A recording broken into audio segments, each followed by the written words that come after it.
এই যে দেখুন কত সুন্দর একটা টিফিন রেসিপি বানিয়ে নিয়েছি। জানলে অবাক হবেন যে এই রেসিপিটা বানানো এতটা সহজ আর এত অল্প সময়ে বানিয়ে নেওয়া যায়। খেতে তো দারুণ হয়, ভেতরটা পুরে ঠাসা রয়েছে। কী যে ভালো লাগে, একবার বানিয়ে দেখুন। বাড়িতে যাকেই তৈরি করে খাওয়াবেন জানতে চাইবে রেসিপিটা কিভাবে বানানো হয়েছে। খেতে দারুণ লাগে। এটা দিয়ে খাওয়ার জন্য আর এক্সট্রা করে কিছু লাগবে না, শুধু মুখেই খেতে কিন্তু ভীষণ ভালো লাগবে। হঠাৎ করে মুখরোচক যদি কিছু খেতে মন চায়, ঝটপটভাবে এই রেসিপিটা বানিয়ে দেখবেন। কথা দিচ্ছি আপনাদের অনেক বেশি পছন্দ হবে। নমস্কার বন্ধুরা, কাজলি ভিলেজ ফুডে আপনাদের সকলকে স্বাগত জানাই। আজকে আবারও চলে এসেছি নতুন একটা রেসিপি নিয়ে। আজকে আমি খুবই সহজভাবে নিরামিষ পুর তৈরি করে দারুণ একটা মুখরোচক টিফিন বানিয়ে দেখাবো। খেতে দারুণ লাগবে আর তৈরি করা খুবই সহজ, আপনারা ঝটপটভাবে তৈরি করে নিতে পারবেন। তো হাতের কাছে থাকা কয়েকটি মাত্র উপকরণ দিয়ে খুবই সহজভাবে বানিয়ে দেখাবো। তো চলুন, আশা করছি আজকের রেসিপিটি আপনাদের অনেক বেশি পছন্দ হবে। আমার চ্যানেলে নতুন বন্ধু হয়ে থাকলে অবশ্যই চ্যানেলটি সাবস্ক্রাইব করে নেবেন। আর প্রতিনিয়ত নতুন ভিডিওগুলো পাওয়ার জন্য পাশে থাকা বেল আইকনটি অবশ্যই একবার ক্লিক করে নেবেন। আর যে সকল বন্ধুরা ফেসবুক পেজ থেকে দেখছেন, পেজটা অবশ্যই একবার ফলো করে নেবেন। তাহলে চলুন আজকের রেসিপি শুরু করা যায়। টিফিন তৈরির জন্য সবার প্রথমে এবারে একটা ডো মেখে নেব। এখানে একটা বড় বাটি নিয়েছি। এবারে বাটিতে নিয়ে নেব এই ছোট বাটিটা মেপে ভর্তি ভর্তি 1 বাটি ময়দা। তো এখানে আমি ময়দা দিয়ে তৈরি করে দেখাবো, আপনারা চাইলে ফ্রেশ যে আটাটা হয় সেটা দিয়েও কিন্তু তৈরি করে নিতে পারবেন। এবারে সামান্য একটু ময়দার মধ্যে লবণ নিয়ে নেব। এবারে এই ময়দাটা ময়াম দিয়ে নেব, তার জন্য নিয়ে নেব একটুখানি সাদা তেল। তো এখানে বড় চামচ মেপে 1 চামচ আমি সাদা তেল নিই। এবারে তেলের সাথে ময়দাটা আমি ভালো মতো একটু ময়াম দিয়ে নেব। হালকা হাতে ঘষে ঘষে একটু ময়ামটা দিয়ে নিতে হবে। ময়ামটা দিয়ে নিলে কি খাবারটা কিন্তু অনেকটাই মুচমুচে আর খাস্তা হবে, খেতে কিন্তু ভালো লাগে। কারণে আপনারাও একটু ময়ামটা দিয়ে নেবেন। এখানে এই টিফিনটা বানানোর জন্য আটা বা ময়দা দুটোর মধ্যে যে কোনো একটা দিয়ে কিন্তু বানিয়ে নিতে পারবেন। তবে যাই দিয়েই বানান না কেন অবশ্যই একটু লবণ আর একটু তেল দিয়ে ময়াম দিয়ে নেবেন, তাহলে কি টিফিনটা খেতে ভালো লাগবে। এই যে দেখুন, এখানে হালকা হাতে খুব ভালো করে একটু ঘষে ঘষে ময়ামটা দিয়ে নিয়েছি। ময়াম দেওয়া হয়ে গেলে এইভাবে মুঠো করে ধরলে দেখবেন এক জায়গায় জড়ো হয়ে যাবে, তখনই বুঝে নিতে হবে ময়ামটা ভালো মতো দেওয়া হয়ে গেছে। এবারে অল্প অল্প করে জল দিয়ে খুব সুন্দর একটা ডো বানিয়ে নেব।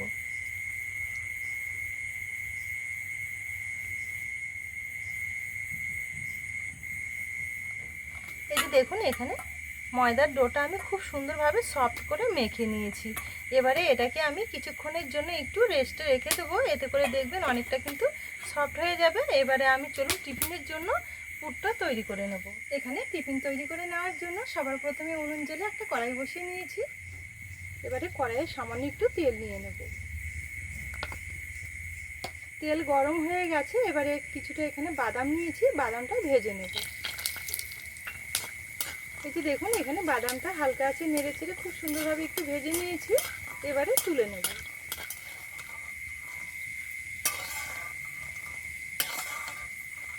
কড়াইয়ে আবার একটুখানি সর্ষের তেল নেব। তেল গরম হয়ে গেছে, এবারে নিয়ে নেব 1/2 চামচ পাঁচফোড়ন। এবারে এখানে কিছুটা পরিমাণে কারি পাতা নিয়েছি, পরিষ্কার করে ধুয়ে কারি পাতাটা নিয়ে নেব। এটা একটু নেড়ে চেড়ে নেব।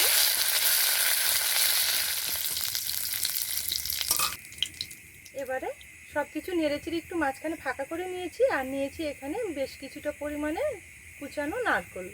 এবার নারকেল কুচিটা নিয়ে নেব। যেহেতু আজকের পুরটা আমি নিরামিষভাবে তৈরি করব, সেই কারণে একটু বাদাম একটু নারকেল দিলে খেতে ভালো লাগবে। এবারে তেলের সাথে হালকা একটু নেড়েচেড়ে ভেজে। এখানে নারকেলটা কিন্তু বেশিক্ষণ ভাজার দরকার নেই, হালকা আছে একটু নেড়েচেড়ে নিলেই হবে, কয়েক সেকেন্ড মতো। এবারে নিয়ে নেব 1 চামচ আদা কুচি, আর ঝালের জন্য নিয়ে নেব কিছুটা পরিমাণে কাঁচা লঙ্কা কুচি। সব কিছু আবারও ভালো করে একটু নেড়ে চেড়ে ভাজা ভাজা করে নেব। এবারে নিয়ে নেব এখানে আমি আগে থেকে দুটো আলু সেদ্ধ করে হাত দিয়ে একটু ম্যাশ করে রেখেছি, আলুটা নিয়ে নেব। এবারে মশলাগুলো নিয়ে নেব সবার প্রথমে ধনের গুঁড়ো, আর নেব একটুখানি জিরের গুঁড়ো, আর নেব স্বাদ মতো লবণ, আর নেব পরিমাণ মতো হলুদ গুঁড়ো। এবারে সব কিছু একসঙ্গে ভালো করে একটু নেড়ে চেড়ে মিশিয়ে নেব। এই যে দেখুন, সব কিছু একসঙ্গে নেড়ে চেড়ে খুব ভালো করে আলুর পুরটা আমি একটু কষিয়ে নিয়েছি। তো দেখুন, ভালো করে একটু কষিয়ে নিতে হবে। এবারে আগে যে আমি বাদামটা ভেজে রেখেছিলাম এই বাদামটা নিয়ে নেব আলুর পুরের মধ্যে। আবারও ভালো করে একটু নেড়ে চেড়ে মিশিয়ে নেব। এবার নামানোর আগে সামান্য একটু গরম মশলার গুঁড়ো এভাবে ছড়িয়ে নেড়ে চেড়ে মিশিয়ে নামিয়ে নিতে হবে। তো এখানে গরম মশলার গুঁড়োটা দেওয়ার পর খুব বেশি কিন্তু আর নাড়াচাড়া করার দরকার নেই, শুধু নেড়ে চেড়ে ভালো করে একটু মিশিয়ে নিলেই হয়ে যাবে। তাহলে গরম মশলার যে খুব সুন্দর একটা ফ্লেভার থাকে সেটা কিন্তু থেকেই যাবে। এই যে দেখুন এখানে খুব সুন্দরভাবে পুরটা রেডি করে নিয়েছি। আর কতটা লোভনীয় লাগছে দেখতে, দেখুন দারুণ হয়েছে। কিন্তু এইভাবে পুর তৈরি করে নেবেন, স্বাদে গন্ধে ভরপুর হবে, খেতেও দারুণ লাগে। এবারে একটা থালার মধ্যে নামিয়ে নেব।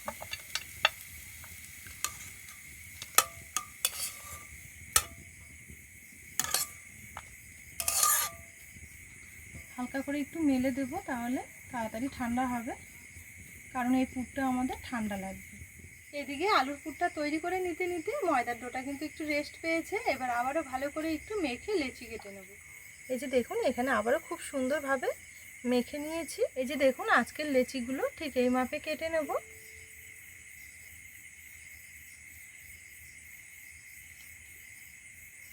তো এখানে আমি 3 ভাগে ভাগ করে নেব। এই যে দেখুন খুব সুন্দরভাবে 3টে লেচি কেটে নিয়েছি। এবারে এগুলো চাটুর মধ্যে নিয়ে একটু পাতলা করে বেলে নিতে হবে। বেলে নেওয়ার সুবিধার ক্ষেত্রে সামান্য একটু শুকনো ময়দা ছড়িয়ে বেলে নিতে হবে।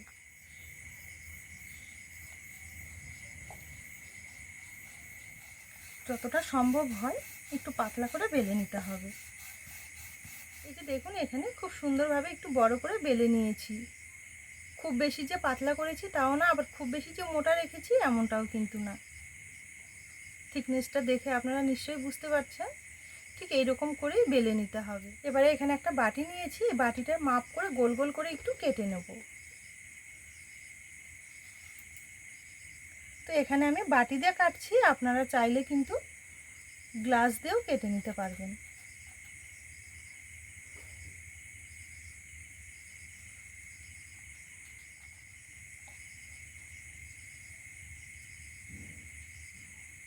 আর এই কেটে নেওয়ার পর যে বাকি অংশটা রয়েছে এটা আবারও কিন্তু আমি গোল করে খুব সুন্দরভাবে বেলে কেটে নেব। এবারে এগুলো এইভাবে কেটে কেটে একটা থালার মধ্যে তুলে নিতে হবে। তো এখানে বাকি লেচিগুলো একইভাবে বেলে নেব। এই যে দেখুন এখানে সবগুলো আমি একইভাবে বেলে এইভাবে কেটে নিয়েছি, আর বেশ অনেকগুলো হয়েছে। এবারে চলুন এগুলোতে পুর ভরে নেব। এবারে এখান থেকে একটা তুলে নেব। তো এখানে চাটুর মধ্যে নিয়ে নিতে হবে এভাবে। আর এবারে যে প্রথমে আলুর পুরটা তৈরি করে রেখেছি এটা কিছুটা পরিমাণে চামচে করে নিয়ে নেব। এবারে এটা নেওয়ার পর মাঝ বরাবর এইভাবে নিতে হবে। তো এখানে কিন্তু খুব বেশি করে নিলে হবে না, অল্প করে নিলেই হবে। এভাবে একটু লম্বালম্বি করে নিতে হবে। এবারে যেটা করতে হবে এই ধারটা ধরে খুব ভালো করে একটু চেপে দিতে হবে। এই যে দেখুন হালকা হাতে চাপ দিয়ে খুব সুন্দরভাবে রেডি করে নিয়েছি। এইভাবে তৈরি করে করে একটা থালার মধ্যে তুলে নেব। আবারও একটা নিয়েছি, ঠিক একইভাবে তৈরি করে নেব। তো এগুলো তৈরি করা কিন্তু খুবই সহজ, ঝটপটভাবে আপনারা বাড়িতে তৈরি করে নিতে পারবেন। খেতে কিন্তু খুবই ভালো লাগে। এই যে দেখুন এখানে আবারও একটা তৈরি করে নিয়েছি। একইভাবে প্রথমে সবগুলো তৈরি করে নেব। এই যে দেখুন এখানে সবগুলো আমি খুব সুন্দরভাবে ফটাফট রেডি করে নিয়েছি। এবারে চলুন এগুলো ভেজে নেব। এখানে টিফিনগুলো ভেজে নেওয়ার জন্য আবার একটা কড়াই বসিয়ে দিয়েছি, তবে এই কড়াইটা একটু বড় দেখে নিয়েছি। একসঙ্গে অনেকগুলো করে ভেজে নেব। এবারে নিয়ে নেব কিছুটা পরিমাণে তেল। তেল কিন্তু বেশি লাগবে না, অল্প করে নিলেই হবে। চারিদিকে একটু ছড়িয়ে নেব। তেল এখানে হালকা গরম হয়ে গেছে, এবারে এগুলো ছেড়ে দেবো একটা একটা করে।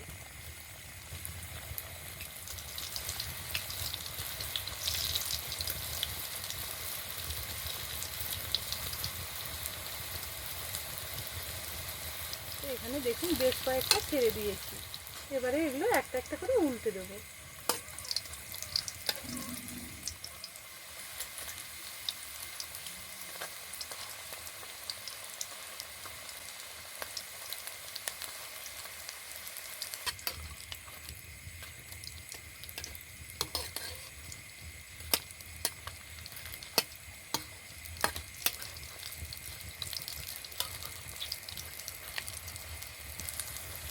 এই যে দেখুন এগুলো খুব সুন্দরভাবে ভেজে নিয়েছি, এবারে তুলে নেব।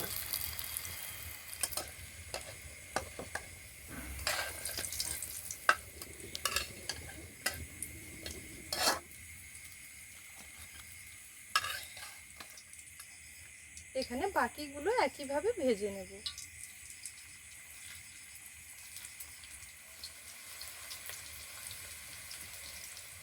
যখনই দেখবেন কালারটা একটু চেঞ্জ হতে শুরু করবে তখনই একটা একটা করে উল্টে দিতে হবে। এই যে দেখুন এগুলোও খুব সুন্দরভাবে ভেজে নিয়েছি। তো এখানে সবগুলোই কিন্তু খুব সুন্দরভাবে ভাজা হয়ে গেছে, এবারে তুলে নিতে হবে।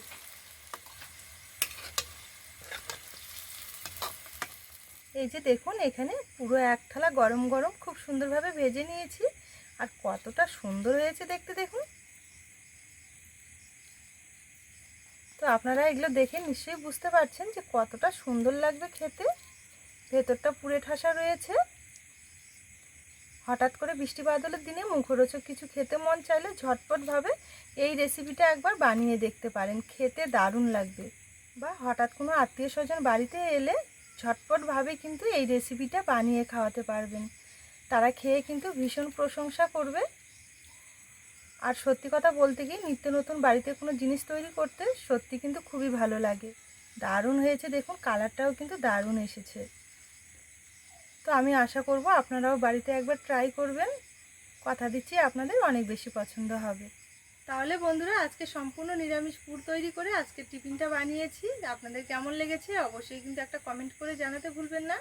যদি রেসিপি পছন্দ হয়ে থাকে তাহলে চ্যানেলটি সাবস্ক্রাইব করে নেবেন আর অনেক অনেক বন্ধুদের সঙ্গে শেয়ার করবেন।